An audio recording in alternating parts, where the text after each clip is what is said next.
The village of Greymark clung stubbornly to the edge of the world. At least, that was how its people thought of it. Beyond the last crooked fence and the final patch of cultivated earth, the land dropped into a vast, wind-carved valley. Jagged cliffs jutted upward like the ribs of something ancient and long dead, their shadows stretching across the fields as the sun dipped low. The wind never truly stopped there. It whispered through the tall grasses, howled against stone, and sometimes, on the coldest nights, carried sounds that were not entirely natural. Sounds that reminded the villagers why they did not look up. In Greymark, dragons were not legends told to frighten children. They were not symbols of distant power or relics of forgotten ages. They were real, and they were near. Every person in the village grew up with the same understanding. If a shadow passed overhead, one did not stare. If a roar echoed from the cliffs, one did not listen. And if, by some terrible misfortune, a dragon descended, one did not stay. Greymark had survived as long as it had because its people respected this truth. They lived quietly, worked diligently, and avoided drawing attention to themselves. Roofs were built low, fires were kept controlled. Livestock was counted carefully, always with an eye on the sky. Fear in Greymark was not panic. It was discipline, and it kept them alive. Elias understood all of this. He simply chose not to let it rule him. That alone made him an outsider. His home stood apart from the rest of the village, nestled at the edge where farmland gave way to wild grass and scattered trees. It was a simple structure, weathered wood, a sloping roof, and a small workshop attached to one side. Wood shavings often littered the ground outside, carried away in thin spirals by the ever-present wind. He was a woodworker by trade, though trade implied a level of interaction he did not particularly enjoy. Most of his work came from quiet requests left at his door: a broken chair, a cracked handle, a need for something sturdy and well-made. He fulfilled those requests without much conversation. The villagers, in turn, left him alone. It was an arrangement that suited everyone. Elias preferred the rhythm of his tools to the rhythm of people. The steady scrape of a blade against wood, the careful shaping of grain, the slow transformation of something rough into something useful, it was predictable, honest. People were neither, so he kept his distance. He worked, he ate, he slept, and in the evenings he would sit outside his home and watch the valley as the light faded. Not with fear, but with a quiet sort of curiosity. He had seen dragons before.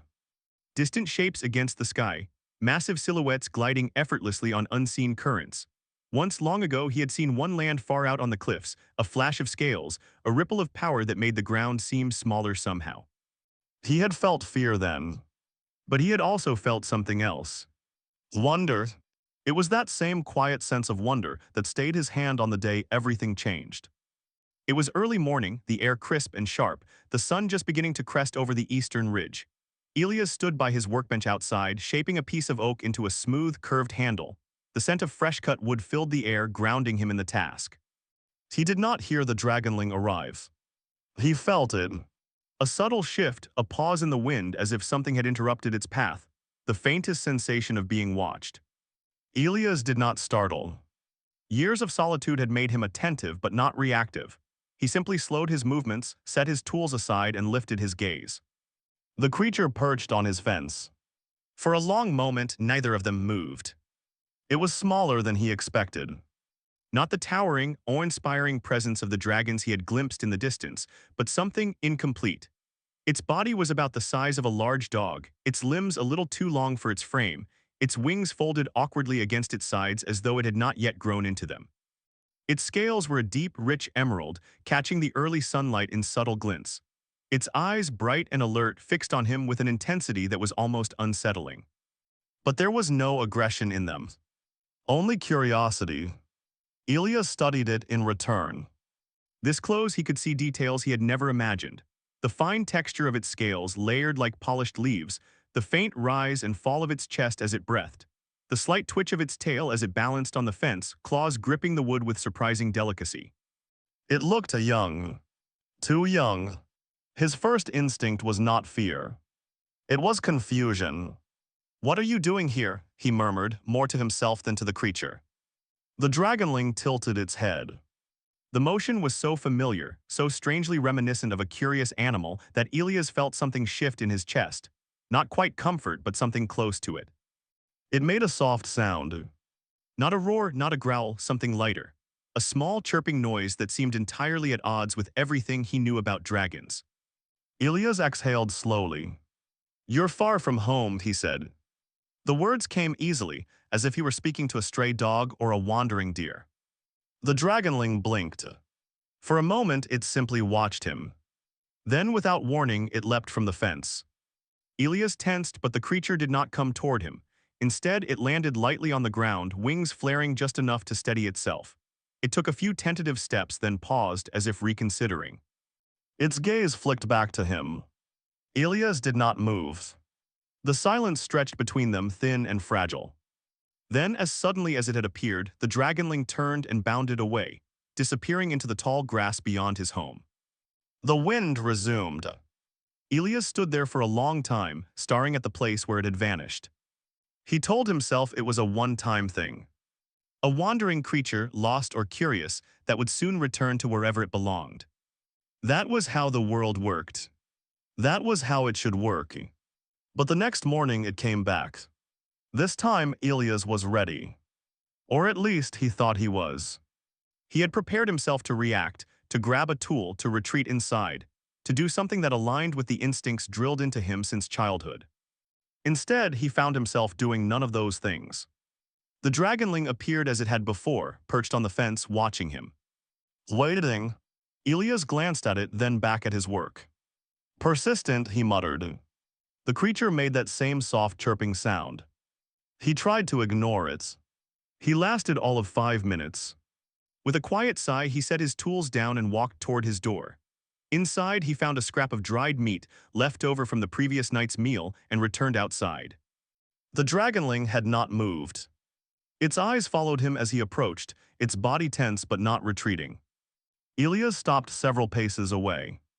He crouched, placed the meat on the ground, and slowly stepped back. There, he said, if you're going to linger, you might as well eat. The dragonling hesitated. Then cautiously it dropped from the fence and approached. Every movement was careful, deliberate. It kept its gaze fixed on Ilias as if expecting him to change at any moment. Ilias remained still. Eventually, the creature reached the meat. It sniffed it once, then snapped it up in a quick, decisive motion. A series of small, pleased sounds followed as it consumed the offering, its tail flicking with what could only be described as satisfaction. Ilias watched, fascinated despite himself. When the dragonling finished, it looked back at him. For a brief moment, something passed between them. Recognition, perhaps. Then it turned and left, vanishing into the grass once more. Ilias did not realize he was smiling until it was gone. The pattern continued.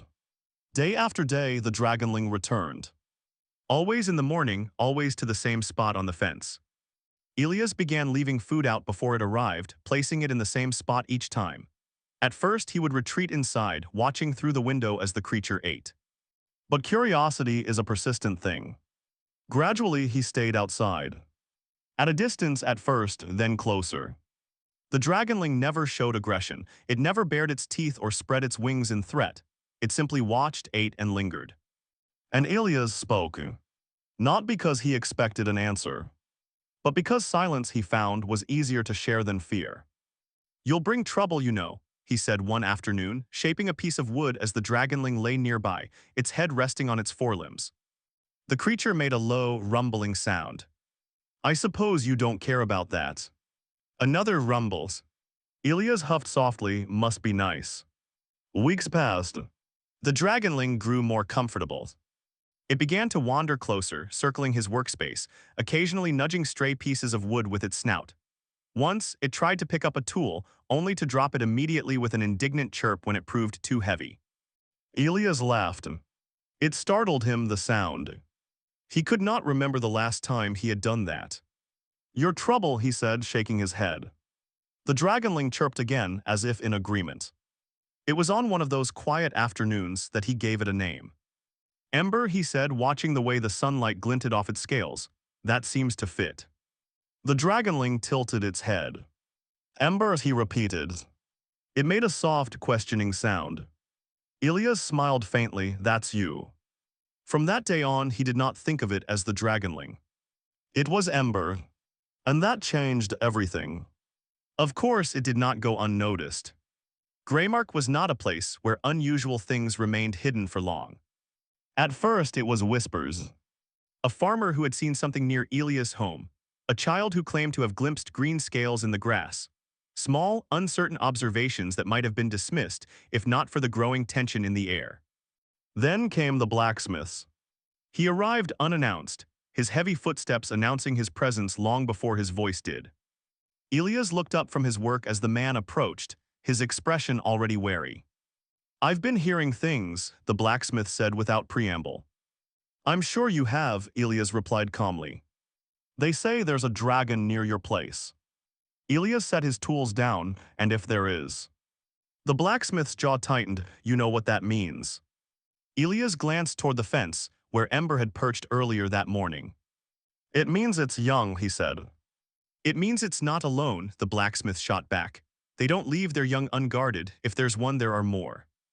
Elias met his gaze. "I haven't seen any others."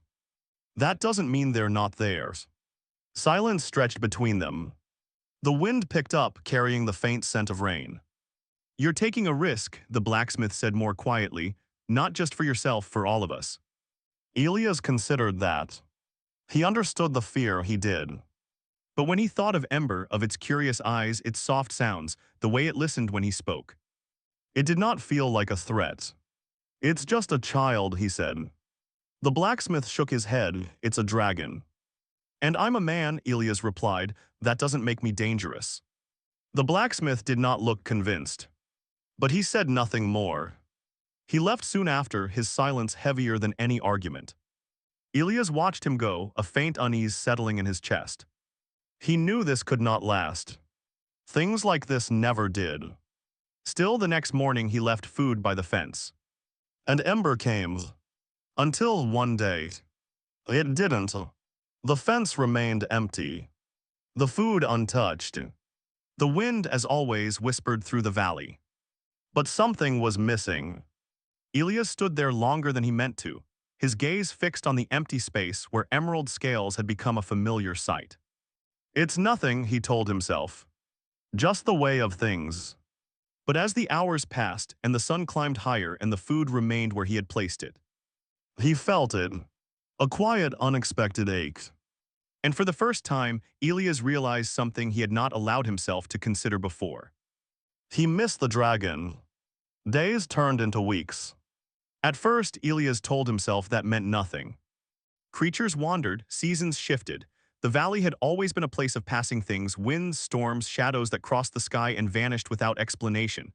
The dragonling had been no different, he reasoned. It had come, it had lingered, and now it had gone. That was the way of the world. That was the way it had always been. And yet, each morning, without thinking, he still stepped outside with a scrap of meat in his hand. He would walk to the fence, pause for just a moment, and set the food down in the same place he always had. His movements were precise, almost ritualistic, as though repetition alone could summon what was missing. Then he would step back. Then wait. The first day, he waited for nearly an hour. The second, longer. By the third, he told himself it was foolish. Still, he waited. The fence remained empty. No flicker of emerald scales, no soft chirping call, no curious eyes watching him with that strange, almost human attentiveness. Only the wind. Always the wind. It slipped through the tall grass in restless waves, whispering across the valley, carrying with it the distant scent of stone and sky. It filled the silence where something else had once been. Elias found himself listening to it more than usual, as if somehow it might carry a different sound. But it never did. By the end of the first week, the scraps he left out were beginning to attract other creatures. Small scavengers crept in at the edges of the clearing, bold little shapes that darted in, snatched what they could, and vanished again before he could approach. Elias watched them without interest. They were not what he was waiting for. He stopped leaving the food overnight after that. It felt wrong somehow, as though he were offering something meant for one creature to anything that happened to pass by. So he began placing it down only in the mornings, and removing it when the sun climbed too high. Each day the same quiet routine. Each day the same empty result. The villagers noticed the change. Relief spread through Greymark like warmth after a long cold. At first it was cautious. People spoke in lowered voices, as if afraid to tempt fate by acknowledging it too loudly. It's gone then. So it seems. About time. But as the days passed and no dragon returned, that caution gave way to something more certain. More comfortable. More dangerous. Good riddance, the blacksmith said one afternoon, his voice carrying easily across the small square where a few villagers had gathered. You were lucky, Elias, could have ended far worse. Elias stood at the edge of the gathering, a bundle of finished work tucked under his arm. He had come to deliver a repaired chair, nothing more. He had not intended to stay. He had not intended to listen. But the words reached him anyway. I suppose, Elias said. The blacksmith glanced at him, as if surprised he had spoken at all. You don't sound convinced. Elias shifted the weight in his arms. It never caused any harm. That you saw, the blacksmith replied. You don't know what it might have brought with it. Elias met his gaze. I think I do. A few of the others exchanged uneasy looks. One of the older women shook her head. You spent too much time with it, that's the trouble, makes a person forget what they are. What are they? Elias asked quietly. The question lingered in the air. No one answered. Because everyone knew. Dragons were destruction, fire, death from above. They were the reason Greymark kept its fires low and its buildings humble. The reason children were taught to run at the first shadow, not to look up in wonder. They were not companions. They were not curious. They were not something to be understood. They're not like us, the blacksmith said at last. Elias gave a small nod. No, he agreed, they're not. But there was no fear in his voice. And that unsettled them more than anything. He left soon after the repaired chair delivered, the conversation unfinished. Behind him, the murmurs resumed. He did not listen. He did not need to. The valley, at least, was honest. When he returned home, the first thing he did was glance at the fence. It was empty. Of course it was. Still, something in his chest tightened all the same. In the days that followed, Elias found himself looking upward more often. It was not a conscious decision. It simply happened. He would pause in the middle of his work, tool held loosely in his hand, and his gaze would drift to the sky, to the distant cliffs that loomed beyond the valley, their jagged edges cutting against the horizon. That was where dragons nested. Or so the stories said. He had never gone there. Few had. Those who did rarely returned with anything more than fragments of memory, flashes of immense shapes, echoes of roars that seemed to vibrate through bone, the overwhelming sense of being very, very small. Elias had never needed to see it for himself. He had seen enough. Or at least he had thought so. Now he watched the cliffs with a different kind of attention. Not fear. Not quite hope. Something in between. Sometimes when the light hit just right, he thought he saw movement. A shift of shadow, a glint of color that didn't belong to stone or sky. Once he was certain of it. A brief, unmistakable flash of green against the gray backdrop of the cliffs. He stood so quickly his chair toppled behind him, forgotten. Ember, he called, the name slipping out before he could stop it. The wind swallowed the sound. The cliffs remained still. And whatever he thought he had seen was gone. Elias stood there for a long time, his gaze fixed on the empty horizon. Then slowly he bent to pick up the fallen chair. It was nothing, he said aloud. The words felt hollow. But he said them anyway. Because the alternative, that he had seen something real, something close enough to recognize and yet too far to reach, was worse. Winter came slowly. It always did in Greymark. First the air changed. The wind grew sharper, its edge biting through layers of cloth and skin alike. The grass lost its vibrant green, fading into muted shades of gold and brown. The trees, sparse as they were, shed what little they had, leaving behind bare branches that creaked in the cold.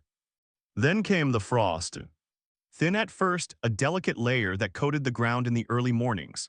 It clung to the fence, to the edges of Elias' workshop, to the tools he left outside if he forgot them overnight. He began bringing everything in before dusk after that. The valley felt different in the cold. Quieter. Sound carried differently, muffled by the crisp air. Even the wind seemed to change, its constant whisper softened into something more subdued. Emptier. Elias noticed it more than most. Or perhaps he simply paid attention. There were no more morning visits. No curious eyes watching from the fence. No soft sounds to break the silence. The space where Ember had once been felt hollow. As though something had been removed, leaving behind a shape that nothing else quite filled. He continued his routine for longer than he should have.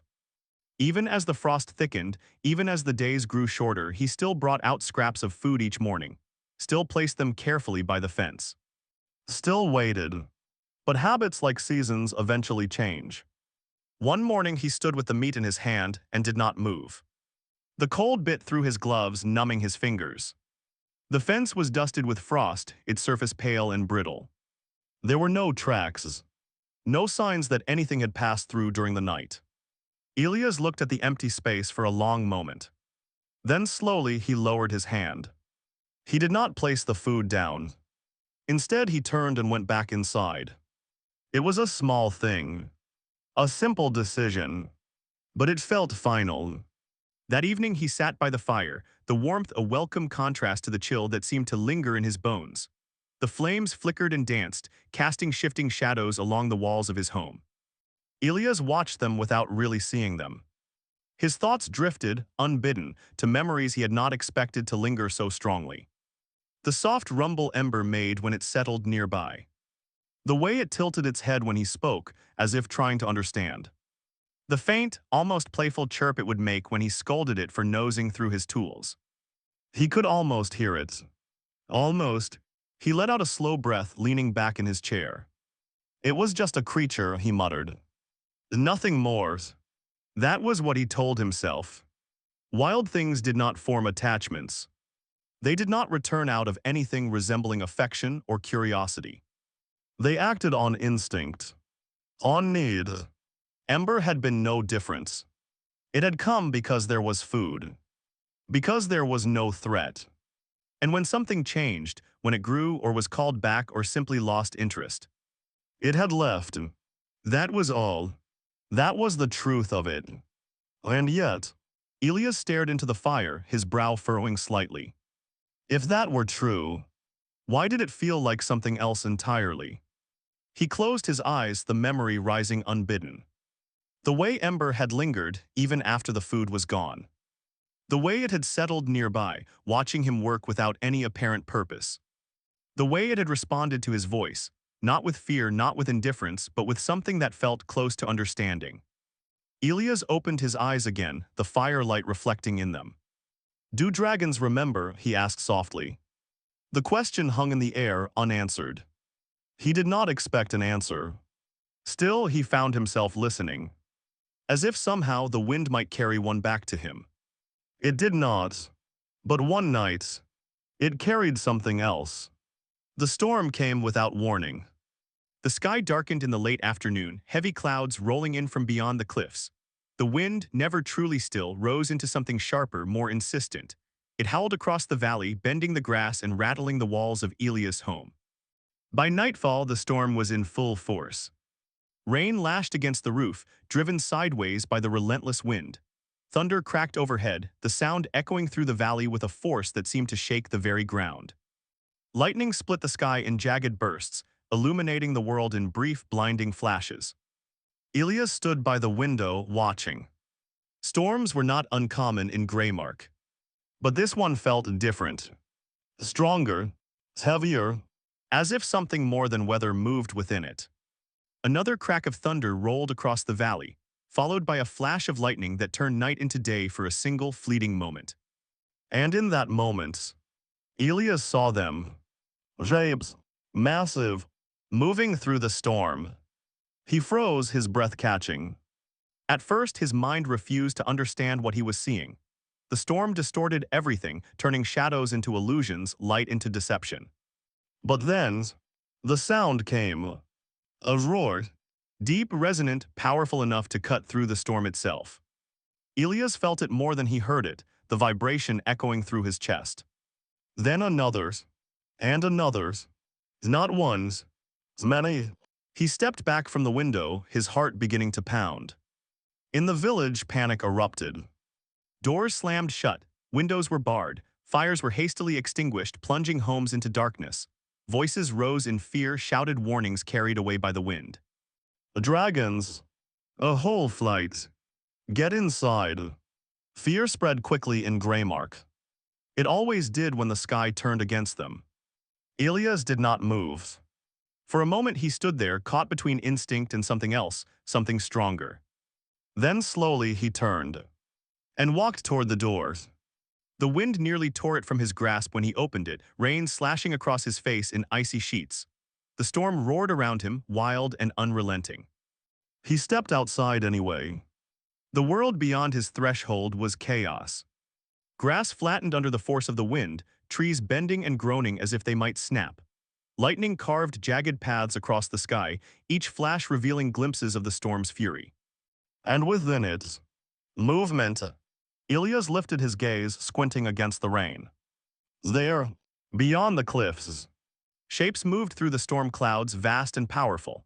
Wings beat against the wind, each motion sending ripples through the air.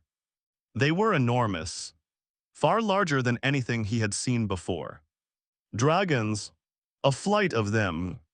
They circled the cliffs, their forms weaving through lightning and shadow, their roars echoing across the valley like distant thunder.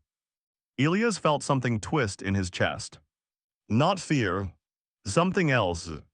His gaze searched the storm, drawn to the movement, to the shapes that seemed both chaotic and purposeful all at once. And then, he saw it, a flash of color. Not gold, not crimson, emerald. It cut through the storm like a shard of memory made real, smaller than the others but unmistakable all the same. Ilias' breath caught. The world seemed to narrow, the storm fading into the background as his focus locked onto that single familiar hue. It moved with the others, its wings stronger now, its form larger, but still recognizable. Still the same. Embers, he breathed. The name was almost lost to the wind. But he said it anyway. As if somehow it might carry. As if somehow it might be heard. The dragons came at dawn. The storm had passed as suddenly as it had arrived, leaving behind a world that felt stripped bare. The sky was a pale, washed gray, the sun struggling to break through lingering clouds. Rainwater clung to every surface, dripping from rooftops, gathering in shallow pools across the ground. The wind, though still present, had softened into something quieter, almost cautious. Greymark held its breaths. No one spoke of what they had seen the night before, but no one needed to. The memory of it lingered in every glance, every tightened jaw, every hurried step. They had heard the roars. They had seen the shapes in the storm. And now, they were waiting. Ilias had not slept. He had remained by the window long after the storm had faded, his gaze fixed on the distant cliffs. Even when the sky cleared and the night grew still, he could not bring himself to move away. He had seen it. He was certain of that. That flash of emerald cutting through lightning and shadow. Larger now, stronger. But unmistakable. Zember. The name had echoed in his mind all through the night, carried on the memory of wings and wind. By the time the first light of dawn crept over the horizon, Ilias was already outside. The air was cold, sharp enough to sting with every breath. The ground beneath his boots was damp, the scent of rain and earth rising in quiet waves. The valley stretched out before him, deceptively calm. Too calm. He stood by the fence, his hand resting lightly against the weathered wood. The same place. The same spot where everything had begun. He did not know what he was waiting for. But he knew he could not stay inside. The first sound came low and distant. A tremor more than a noise, a deep vibration that seemed to rise from the earth itself. Ilias felt it in his chest, a subtle pressure that made his breath catch. Then, a beat of wings. Heavy and measured. Closer. Ilias lifted his gaze. And saw them. They crested the cliffs like a living storm. Dozens of shapes, vast and powerful, their wings spreading wide as they caught the morning air. The light struck their scales in flashes of color, gold that burned like sunlight, crimson that glowed like embers, obsidian that swallowed the light entirely. They moved as one, a silent, overwhelming force descending into the valley. The ground seemed to shrink beneath them. Ilias did not move.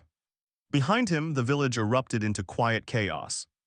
Doors slammed, windows shuttered. Voices rose in hushed panic, sharp with fear. "They're coming. All of them. Inside, stay inside." Some obeyed immediately, vanishing into their homes as if the walls alone could protect them.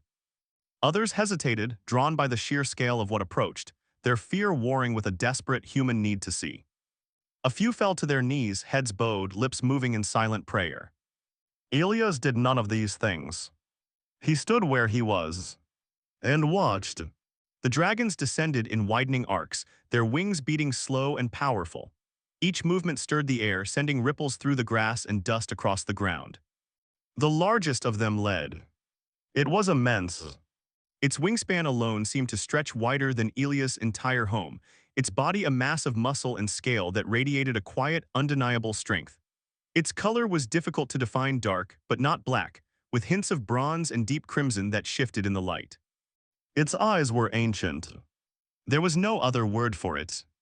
They held a depth that spoke of years beyond counting, of skis crossed and battles fought, of a world that existed long before Greymark had ever been built. It landed first. The impact sent a tremor through the ground, a dull, heavy thud that seemed to echo through the valley. Its wings folded slowly against its sides, the movement deliberate, controlled. One by one, the others followed. They did not descend upon the village itself. Instead, they spread out, forming a loose, silent circle around its outskirts. Their positions were not random, each placement careful, measured as if guided by an unspoken understanding. They surrounded Greymark. Not tightly, but completely. Elias felt it then. The weight of their presence. It pressed against him from all sides, not as a threat, but as something vast and undeniable. A reminder of just how small he was in comparison. How small they all were. Behind him, the village had fallen silent. No one spoke now. No one dared. The dragons did not move. They simply watched. Then, a shift. Subtle but unmistakable. The great dragon at the front lowered its head slightly, its gaze turning not toward the village but toward Elias. For a moment, the world seemed to narrow. Elias felt the weight of that gaze settle on him, heavy and unblinking. It did not feel like hunger. It did not feel like anger. It felt like assessment, as though he were being measured, judged. Elias held his ground. His heart beat faster, but not with panic. There was fear, yes, but it was tempered by something else, something steadier. He had faced a dragon before. Not like this. Not one of this size, this presence. But he had stood his ground then. He would do so now. The silence stretched. Then, movement. From within the circle of dragons, a smaller shape broke away. Not small, not anymore, but smaller than the others. Familiar. Elias felt it before he fully saw it, a recognition that struck deep and certain. Emerald. The color caught the light as the dragon moved forward, its scales gleaming with the same rich hue Elias remembered, though deeper now, more defined. Its body was larger, its limbs stronger, its wings broad and powerful as they folded neatly against its sides. It walked not with the awkward uncertainty of a hatchling, but with confidence. Purpose. It approached slowly, each step deliberate, each movement controlled. Elias did not realize he was holding his breath until it stood before him. Up close, the change was undeniable. This was no longer the small creature that had perched on his fence, tilting its head in quiet curiosity. This was something else entirely, something grown, something powerful. And yet, the eyes were the same. Bright, curious, aware. They met his. And for a moment, the world fell away. No village, no other dragons. Just the two of them standing as they had once before. Man and dragons. Elias exhaled slowly. Ember, he said. The name felt both strange and familiar on his tongue. The dragon's head tilted. The same motion. The same unmistakable gesture. Recognition. It stepped closer. Close enough that Elias could feel the warmth radiating from its body, the subtle heat that seemed to pulse beneath its scales. Its presence was overwhelming but not oppressive. It did not loom. It did not threaten. It simply stood, waiting. Then slowly, Ember lowered its head. The movement was gentle, almost careful, as if it understood the difference in their size, their strength. Its neck curved downward, bringing its face level with Elia's. The same gesture it had made as a hatchling. An offering, a greetings. Elias felt something tighten in his chest. A memory sharp and clear, the first time he had seen that motion, uncertain and tentative. The first time he had stepped forward, unsure of what he was doing, guided only by instinct. That instinct remained.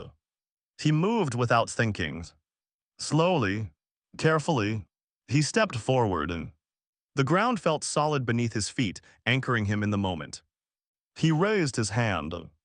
For a brief instant, it hovered there, inches from the dragon's scales.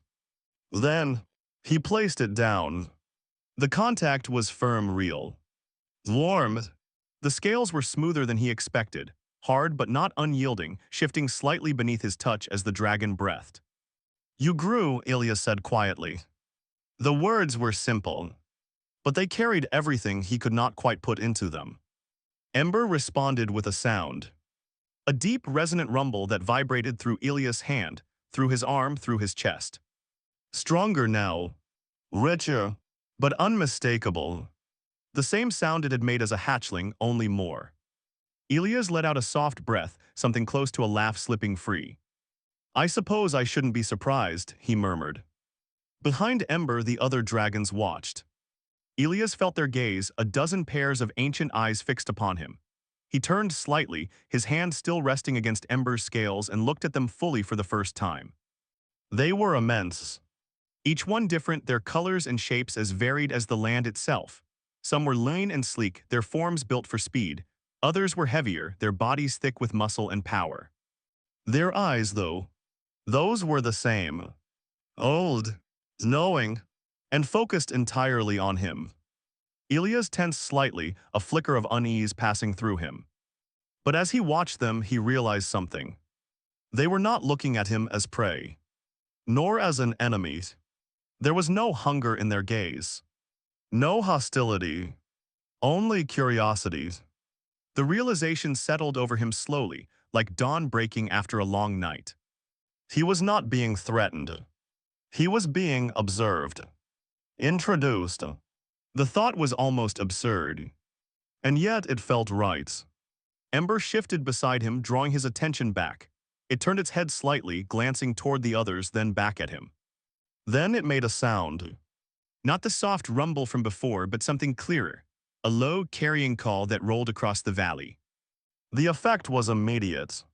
The dragons moved. Not forward. Not closer. But differently. Their stances changed, subtle shifts in posture that eased the tension in the air. Wings folded more tightly, heads lowered slightly. The overwhelming pressure that had filled the valley began to recede. Like a held breath finally released. Elias felt it. So did the village. Behind him, doors creaked open. Carefully, cautiously, one by one, the villagers began to emerge. At first, only a few. Those brave or foolish enough to risk a glance. They stepped into the open slowly, their eyes wide, their movements hesitant. They expected fire. They expected destruction. They expected the world they knew to end in a blaze of scale and flame. Instead, they found stillness. The dragons did not move to attack. They did not spread their wings or bare their teeth. They simply stood, watching, waiting. The villagers stared, some in fear, some in disbelief, some in something else entirely. Wonder. Elias turned slightly, aware of their presence but not stepping away from Ember. He could feel the shift, not just in the air but in something deeper. Something older. All their lives, the people of Greymark had lived with a single understanding. Dragons were to be feared. Avoided. Survived. That belief had shaped everything. Their homes, their habits, their lives. And now, it was being challenged. Not by force, not by fires, but by something far quieter. Trust. Elias looked back at Ember. The dragon watched him, its gaze steady. You brought them, he said softly. Ember's tail flicked, the motion subtle but unmistakable. Yes, Ilias continued almost to himself, you did. He glanced once more at the gathered dragons, at the silent village beyond them. A simple woodworker. A man who had done nothing more than offer food, speak without fear and choose not to run.